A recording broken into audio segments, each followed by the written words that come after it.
욥기 23번째 시간입니다. 오늘 말씀은 욥기 25장 1절부터 26장 14절까지입니다. 26장 7절부터 10절 말씀을 합독하고 25장과 26장을 보도록 하겠습니다. 25장이 너무 짧아서 이렇게 같이 이어서 보도록 하겠습니다. 그러면 욥기 26장 7절부터 10절 말씀을 한 목소리로 합독하겠습니다. 그는 북쪽을 허공에 펴시며 땅을 아무것도 없는 곳에 매다시며 물을 빽빽한 구름에 싸시나 그 밑에 구름이 찢어지지 아니하느니라. 그는 보름달을 가리시고 자기의 구름을 그 위에 펴시며 수면의 경계를 그으시니 빛과 어둠이 함께 끝나는 곳이니라. 아멘. 되게 사실 중요하잖아요. 북쪽을 허공에 펴셨고 땅을 아무것도 없는 곳에 매다시니 달아났대요. 땅을. 맞죠? 지금 지구가 달려있잖아요. 이게 좀 기적이잖아요. 물을 빽빽한 구름에 싸셨다라고 그러고요. 그 밑에 구름이 찢어지지 아니한다라 그럽니다. 참 표현이죠. 그죠? 자, 욥기 22장부터 27장까지는 욥과 세 친구들의 세 번째 논쟁입니다. 그 중에 지금 25장부터 27장까지는 이 수아 사람 빌닷과의 세 번째 변론과 세 번째 반박인 거죠. 그죠? 우리가 앞에서 22장부터 24장까지가 대만 사람 엘리바스의 세 번째 변론을 본 거고요. 이제는 수아 사람 빌닷에 대한 이야기를 보겠습니다. 이 변론을 끝으로 욥의 세 친구들과의 변론은 끝납니다. 지루한 게 끝나가는 거죠. 그러면 한 명이 빠졌죠. 지금 나아마 사람 소발은 세 번째 변론을 하지 않았습니다. 자, 지금 욥의 세 친구들은요, 자신들이 가지고 있는 그 지혜의 전승 내려오는 그것에 근거해서 현세적이고 기계적인 인과응보론이라는 것을 아주 내세웠습니다. 그래서 욥이 고난을 당하고 있는 것은 자신의 죄악의 결과다라고 하는 것을 계속 주장했습니다. 그 욥과의 길고도 지루한 논쟁을 통해서 욥의 고난의 문제에 대한 올바른 해석의 열쇠나 또 어떤 큰 도움을 줄 수 있는 게 아니라 자신들의 주장이 한계가 있고 오류가 있다는 사실을 노출시키고 말았던 겁니다. 그래서 사실은 친구들은 더 이상의 논쟁을 지속할 수 있는 그런 어떤 지식이나 어떤 변론의 내용이 없다 보니까 이제 이것을 끝나게 이제 중단하게 되었다라고 보면 되겠습니다. 오늘 25장, 26장이 좀 25장이 짧기 때문에 이제 이어서 볼 건데요. 25장은 이 빌닷이라는 사람이 했던 세 번째 변론입니다. 빌닷은 두 번은요 아주 신랄하게 정죄를 했습니다. 그런 논조로 막 이렇게 했는데 이 세 번째에서는요 논조를 완전 바꿨어요. 하나님의 위대하심에 대조되는 인간의 한계만을 원론적으로 좀 지적하는 그런 변론을 이제 짧게 한 거죠. 그래서 인간은 누구나, 그러니까 그 절대적 하나님 앞에서는 자신의 의로움을 입증할 수도 없고 주장하지도 못한다는 거죠. 그래서 욥, 너가 너의 무죄를 주장하는 것은 하나님께 도전하는 행위다라는 부분을 조금 표현하기 위한 것이라고 보시면 되겠죠. 한번 읽어볼게요. 수아 사람 빌닷이 대답하여 이르되 하나님은 주권과 위엄을 가지셨고 높은 곳에서 화평을 베푸시느니라. 맞죠? 뭐 그죠? 그의 군대를 어찌 계수할 수 있으랴? 그가 비추는 광명을 받지 않은 자가 누구랴? 그런즉 하나님 앞에서 사람이 어찌 의롭다 하며 여자에게서 난 자가 어찌 깨끗하다 하랴? 야, 사람이 어떻게 의롭다라고 말할 수 있냐? 맞아요. 의는 없고 하나도 없고 다 죄인입니다. 그래서 하나님이 성전까지 만들어주신 이유가 죄인이 하나님을 만나기 위한 거잖아요. 그런데 그 하나님이 의로울 수 있는 방법을 제시해 주셨다니까요. 그게 오실 메시아를 믿는 거였다니까요. 욥은 그것을 통해서 의로워졌다니까요. 하나님이 주신 의로운 방법을 가지고 의로워졌다는 거예요. 맞죠? 인간은 하나님 앞에 의로울 수가 없습니다. 인간적으로는 어떤 종교로도 할 수가 없습니다. 하나님 주신 방법으로만 할 수 있는데 욥이 그걸 했다는 거예요. 제사라는 방법이 있다는 거예요. 제사라는 방법은 오실 메시아를 믿는 방법이라는 거예요. 보라, 그의 눈에는 달이라도 빛을 발하지 못하고 별도 빛나지 못하거든 하물며 구더기 같은 사람, 벌레 같은 인생이 어떻게 하나님 앞에서 빛을 발하고 의롭다라고 말할 수 있겠냐? 너 그럴 수 있냐라고 얘기하는 거예요. 이제 아주 원론적인 접근을 한 거죠. 이제 26장입니다. 이제 이 26장은 26장, 27장 두 개가 다 빌닷의 그 세 번째 변론에 대해서 욥이 했던 반론입니다. 그 중에 이 26장은 전반부라고 보시면 되겠죠. 빌닷의 변론이 무익하다고 비판했습니다. 그리고 피족에 나타난 하나님의 위엄과 권능을 좀 사실적으로 열거했다라고 보시면 됩니다.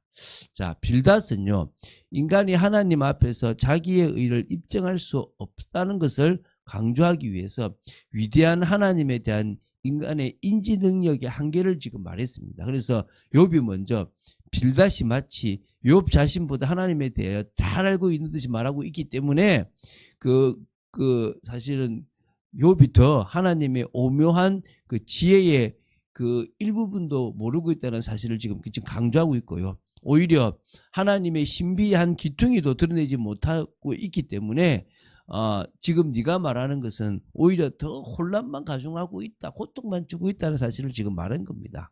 자, 한번 볼게요. 자, 이제 먼저 1절부터 4절입니다. 욥이 대답하이르되 내가 힘없는 자를 참 잘도 도와주는구나. 내가 지금 힘이 없어. 지금 죽겠는데 내가 너희들하고 지금 변론하기가 너무 힘들다. 그런데 끝까지 너희들이 잘 도와주는구나. 기력 없는 팔을 참 잘도 구원해 주는구나. 내가 팔 들 힘도 없는데 너희들이 지금 참 나를 잘 구원해 주는구나. 지혜 없는 자를 참 잘도 가르치는구나. 큰 지식을 참 잘도 자랑하는구나. 내가 누구를 향하여 말하느냐. 누구의 정신이 내게서 나왔느냐. 지금요. 지금 여기 4개의 반어법 문장이 있고요. 2개의 질문을 통해서 빌닷이 했던 그 변론이 고난에 처한 자에게는 어떤 위로나 도움도 되지 못한다.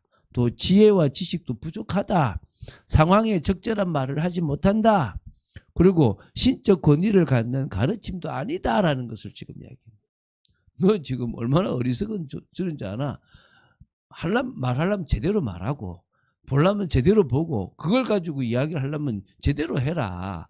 왜 어설프게 얘기해가지고 네 지식도 뽀록내고 또 나한테 더 힘들게 하냐. 이제 이 얘기입니다. 한마디로 말하면. 그러면서 이제 5절부터 14절에서 이제 뭐냐. 이 피조계에 나타난 이 우리가 살아가는 이 인생에 나타난 하나님의 위엄과 권능을 좀 열거합니다. 그래서 자신이 친구들에 비하여 하나님에 대한 지식에서 탁월하다라고 하는 것을 이제 보여주고요. 결국 자신에 대한 친구들의 변론은 미안하지만 아무 의미가 없다. 공허하다. 뭘 말하려고 하는 건데. 그래도 그 하나님이 그래서 내가 하나님 앞에서 의롭다고 얘기하는 게 아니라 하나님이 주신 의로운 방법을 찾아서 내가 나갔는데 내가 왜 죄인이냐. 이제 이걸 이야기하려고 하는 거죠. 그죠? 자, 읽어보겠습니다. 죽은 자의 영들이 물 밑에서 떨며 물에서 사는 것들도 그러하도다. 그렇잖아요. 다 하나님 앞에서는 아무것도 아닌 겁니다. 하나님 앞에서는 스월도 벗은 몸으로 드러나며 멸망도 가림이 없다. 그 어떤 존재가 하나님 앞에 내가 떳떳합니다라고 말할 수 있겠냐. 그는 북쪽을 허공에 탁 펴시고 북이 기준이잖아요. 땅을 아무것도 없는 곳에 매다시니 지구나 별들을 매달아 놨어요. 물을 빽빽한 구름에 싸시나. 이 구름 가운데 물이 있어요. 그런데 그 밑에 구름이 찢어지지 않는데. 그렇잖아요. 지금 물을 갖고 있는데 안 떨어지고 있다는 거예요. 참 이게 얼마나 지금 이 과학적인 이야기입니까? 그는 보름달을 가리시고 그렇잖아요. 이게 우리 일식이나 이런 것들 있잖아요. 또 자기의 구름을 그 위에 펴시며 수면의 경계를 그으시니 빛과 어둠이 함께 끝나는 곳에서부터 그분은 수면의 경계를 다 그으신 거다. 그가 꾸짖으신 즉 하늘 기둥이 흔들리며 놀라느니라. 그는 능력으로 바다를 잔잔하게 하시며 예수님도 그러셨잖아요. 지혜로 라합을 깨뜨리시면 이 라합은 바다 괴물로도 용 같은 그런 거라고 보시면 돼요. 우리가 아는 여리고의 라합이 아닙니다. 그의 입김으로 하늘을 맑게 하시고 손으로 날렵한 뱀을 무찌르시나니 보라 이런 것들은 그의 행사에 단편일 뿐이라. 작은 거예요. 하나님의 능력이 무한한 걸 우리가 어떻게 다 아냐는 거예요. 우리가 그에게서 들은 것도 속삭이는 소리일 뿐이니 그의 큰 능력의 우레소리를 누가 능히 헤아리랴 못한다. 뒤에 무슨 얘기를 할지 그건 좀 봐야 되겠죠. 이제 첫 번째는 입 닫아. 제발 좀 말하려면 제대로 말하고 또 그걸 통해서 결국 날 뭘 말할 건데 내가 죄인이라고 말하고 싶은 거야? 하나님 앞에서는 아무것도 당연한 거 아니냐 그거. 그걸 내가 몰라서 지금 이렇게 얘기하는 거냐 이 얘기를 하는 거예요. 여러분 우리는요 의로울 수 없어요. 그런데 하나님이 의로울 수 있는 방법을 주셨기 때문에 그 방법으로 의로워진 거예요. 그런데 그건 구약도 마찬가지예요. 이스라엘 백성들에게는 의로울 수 있는 방법을 주신 거예요. 그게 오실 메시아를 믿는 거였습니다. 그걸 제사라는 방식으로 또 말씀이라는 방식을 통해서 그들이 붙잡았던 거예요. 오늘 우리가 이런 모든 부분에 탐내야 됩니다. 왜 우리가 침입할 수 있느냐 천국에 주님이 침입할 수 있는 방법을 주셨기 때문이에요. 믿음이라는 방법. 우리는요 또 다른 침입자들을 보내는 겁니다. 가라 빨리 침입해라. 저 자리 너의 자리다라고 얘기하는 거예요. 천국 하나님 나라를 우리가 지금 소유할 수 있는 기회가 주어졌다. 얼마 남지 않았다. 이제 얘기하는 거예요. 그러면서 우리는 뭡니까? 그 하늘의 복을 누려보는 거예요. 어디서? 이 땅에서. 아직도 가난할 수 있습니다. 가난하다고 못 누리는 거 아닙니다. 우리는 아직도 지혜 없을 수 있습니다. 지혜 없다고 못 누리는 거 아닙니다. 단지 믿음으로 누리고 주님께 우리 인생을 드림으로 누리는 겁니다. 믿습니까? 우리는 영적 생활로 누리는 겁니다. 참 육신을 가졌어요. 자꾸 육신 속에 속는 우리 인생입니다. 주님 앞으로 나아갑시다. 그리고 하나님의 위대하심, 능력 있으심을 알고 더 하나님을 알아가는 그런 지혜가 넘치게 되기를 주 예수 그리스도는 축원드립니다. 주는 그리스도시요 살아계신 하나님의 아들이심을 고백합니다. 아버지, 저희들이 하나님을 알면 얼마나 알겠습니까? 더 알아가며 하나님 주신 지혜를 통하여 더 하나님을 알아가며 저희들이 하나님의 자녀로서의 축복을 받아 누리기를 간절히 소원합니다. 힘주시고 역사하여 주시고 하나님의 사람으로 세워지게 하여 주시옵소서. 오늘도 온전히 주님 앞에 저희들은 아무것도 아니지만 주님 주신 의로운 방법 그리스도를 오늘도 붙잡는 저희들이기를 간절히 소원합니다. 주 예수 그리스도 이름으로 기도드립니다. 아멘.